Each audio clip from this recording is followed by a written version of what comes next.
I was so reduced by illness that I could seldom walk without reeling like a drunken man, and when I rose from my seat upon the ground, the landscape suddenly grew dim before my eyes, the trees and lodges seemed to sway to and fro, and the prairie to rise and fall like the swells of the ocean. Such a state of things is by no means enviable anywhere. In a country where a man's life may at any moment depend on the strength of his arm, or it may be on the activity of his legs, it is more particularly inconvenient. Medical assistance, of course, there was none; neither had I the means of pursuing a system of diet; and sleeping on a damp ground, with an occasional drenching from a shower, would hardly be recommended as beneficial. I sometimes suffered the extremity of languor and exhaustion, and though at the time I felt no apprehensions of the final result, I have since learned that my situation was a critical one.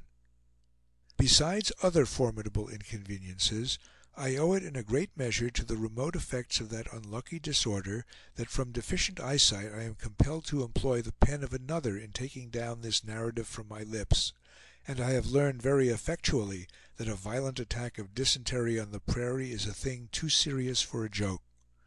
I tried repose and a very sparing diet. For a long time, with exemplary patience, I lounged about the camp, or at the utmost staggered over to the Indian village, and walked faint and dizzy among the lodges. It would not do, and I bethought me of starvation.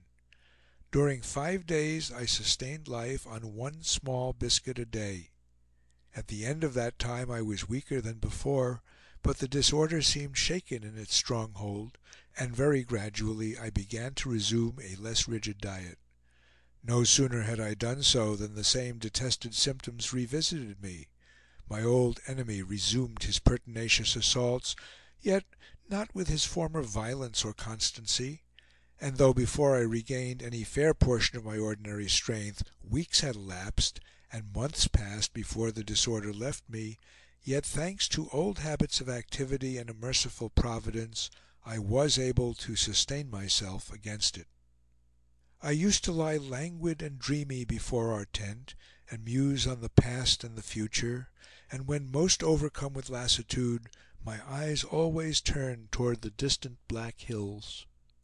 There is a spirit of energy and vigor in mountains, and they impart it to all who approach their presence.